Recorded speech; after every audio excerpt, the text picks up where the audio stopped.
Is it okay for Christian marriages to use contraception?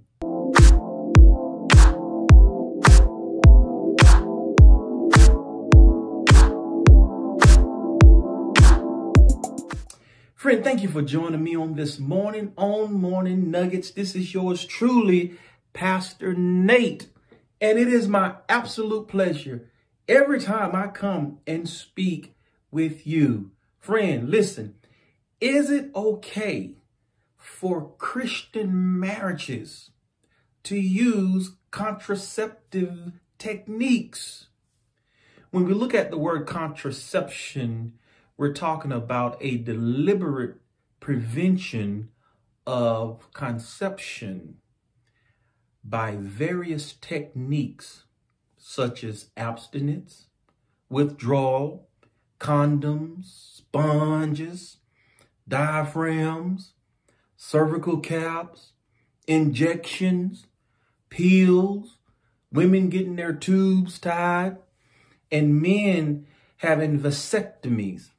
And the list goes on. I'm sure there are other techniques out there that I don't know of. Should married Christians utilize these techniques? If you are a hard down conservative person, you may say married people should not use contraception. God did not intend for it to be like that. And you may go to the scripture, Genesis 1:28, and God told Adam and Eve after the creation, he said, be fruitful and multiply. I've heard that. God said, be fruitful and multiply. You shouldn't be using a condom. You shouldn't be using birth controls. You are a married couple.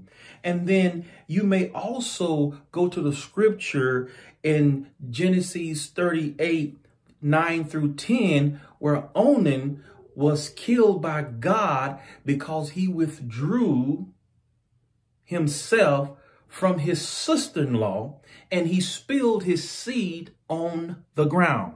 Now, according to the Levirate law, when a person died and the brother was still living, the brother was responsible to marry or have sex with the widow who didn't have children in order to keep the seed going.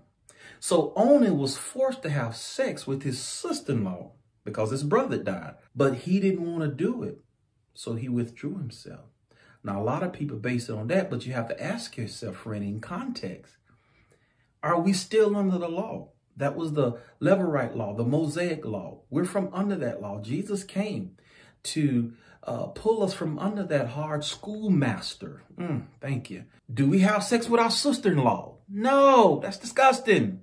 So that does not apply. So if you're using that scripture, go ahead and scrap that. Okay. Not the scripture, but the misinterpretations. If you say that you should be fruitful and multiply, or that we should have children, what about couples who can't produce, who can't have children due to health reasons? Will God hold them accountable? Of course not. What about people or marriages who are experiencing bad economic conditions? You think that's fair to bring a child in those conditions? You living from paycheck to paycheck, you struggling to make rent, to keep lights on, and you're going to bring a child into that? Now the child has to suffer. So we're so gung-ho on, yeah, you should have children, you should have children. But what if the situation is not feasible for a child?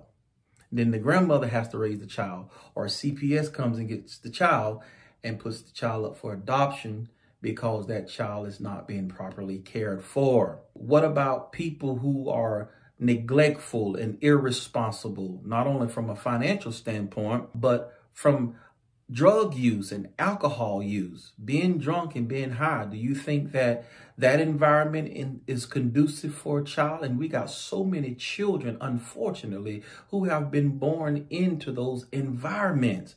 Oh my God, my heart just goes out to them. But we're studies saying you shouldn't use contraception.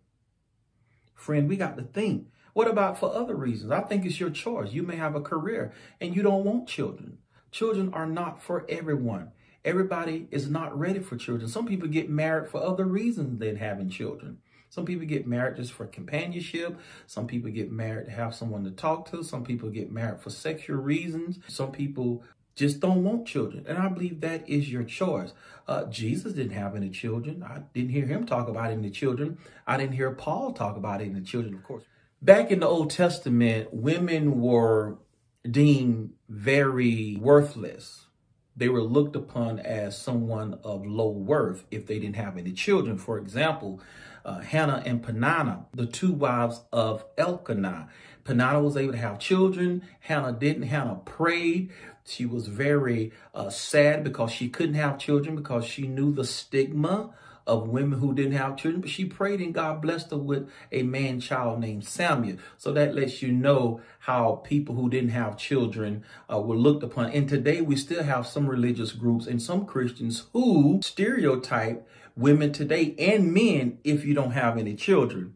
But I did not see nowhere in scripture where the Bible condemns married couples for not having children. Now, the Bible did encourage being fruitful and multiplying, as I read earlier, but you got to realize that was when God created the earth. He needed people to populate, because in another scripture it says he needs people to inhabit the earth. But do you think we have that issue right now?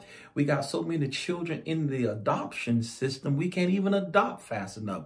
Children are being given to the state every day because couples cannot take care of their children, or they are neglecting to take care of their children. We're trying to prevent those situations from happening. Friend, thank you for supporting this channel. If you are getting value from these videos, if you're enjoying these videos, let Pastor Nate know by smashing that subscribe button and that notification bell so you'll know when he uploads a video and when he goes live.